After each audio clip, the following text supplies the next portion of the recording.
This is NDTV, and you're watching NDTV Prime.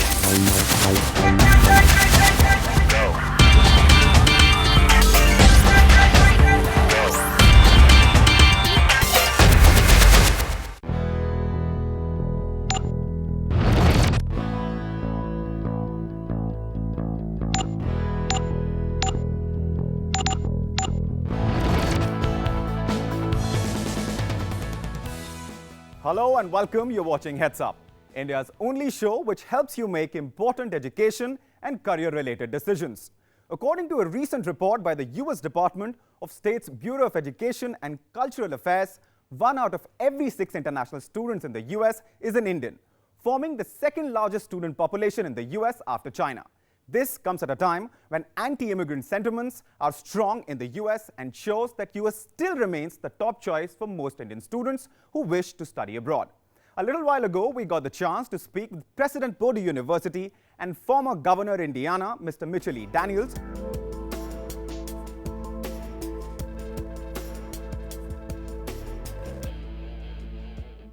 Thanks for joining us on the show, sir. At the end of your gubernatorial tenure, what made you consider academia as a possible next career? Really was not my idea at the time. I was approached by the search committee and the trustees of Purdue University. And to be perfectly honest, at first I thought it might not be the right idea. I was planning to go back to business and private life. But they persuaded me to think about it. And eventually I decided that working at Purdue, especially at this point in time, was a tremendous opportunity.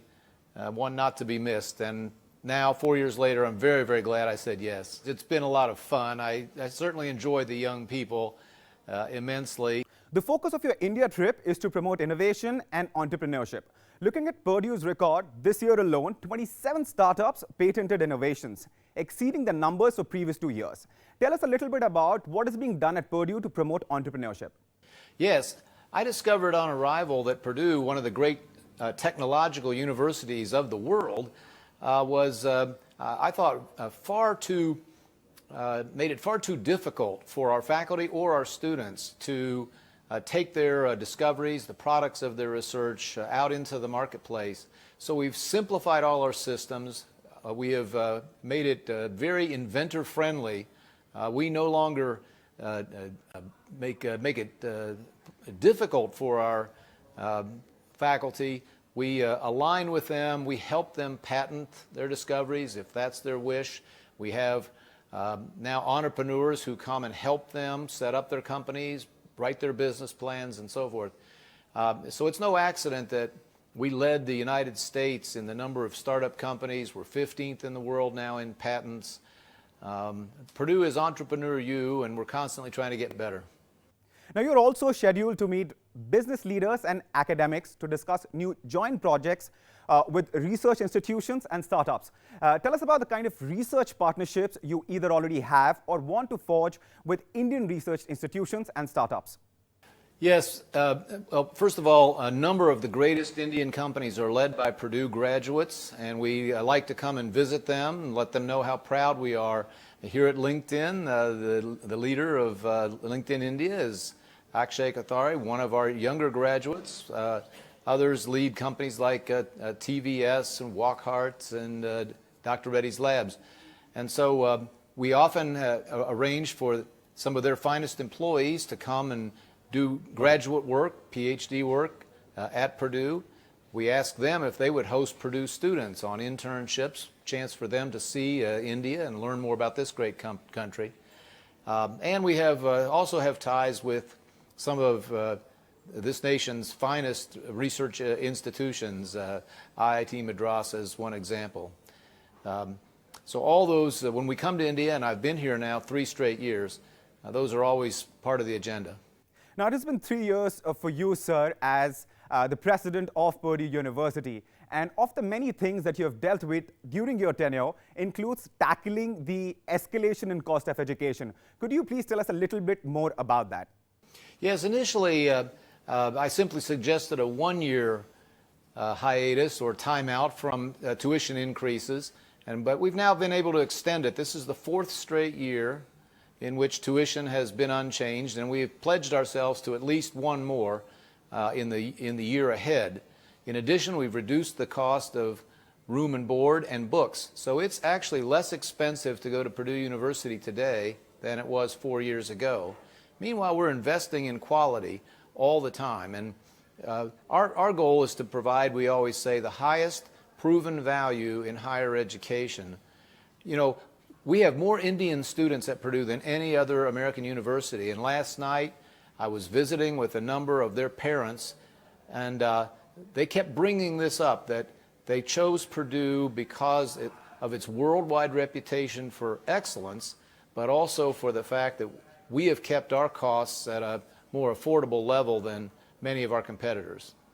Now, according to an Open Doors report, the number of Indian students heading to the US for higher education recorded a robust jump of 29.4% to 132,000 in 2014-15, the academic year, beating China in terms of growth.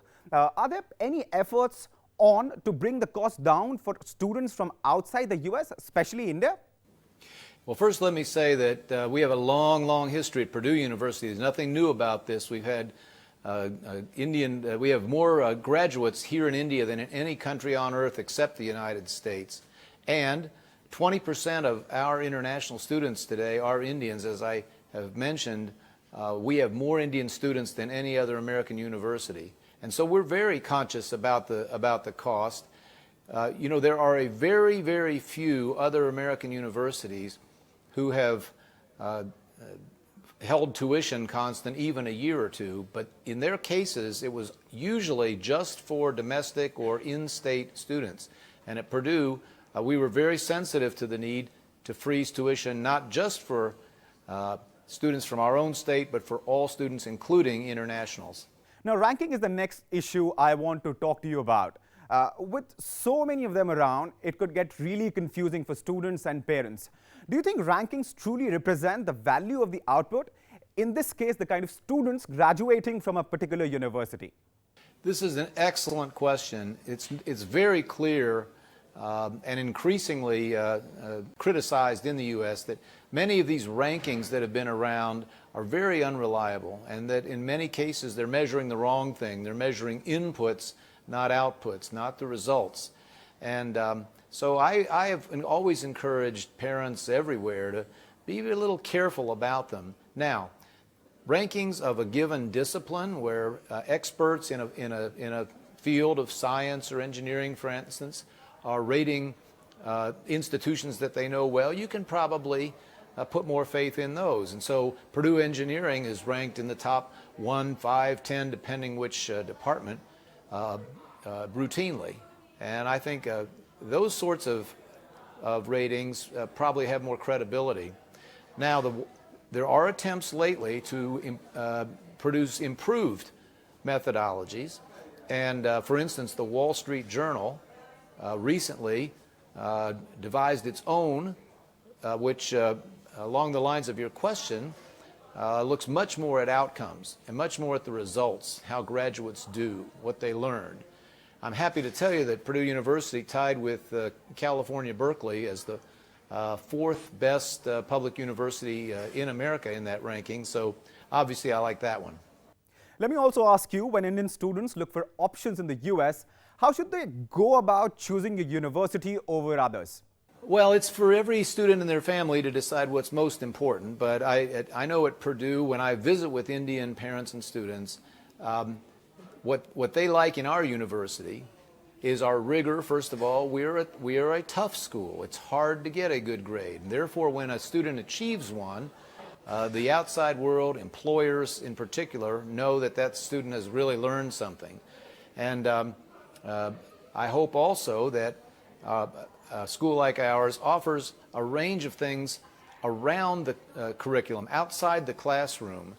One thing I love about our Indian students is they excel in the classroom, but they also take advantage of the host of other activities, musical, social, athletic, and so forth, that we have to offer. And then, of course, finally, was all that provided at a reasonable price? And does the school show a concern to make certain that it's not unduly expensive to attend. With that, we'll slip into a quick break, but don't go anywhere as there's a lot more coming up on the other side.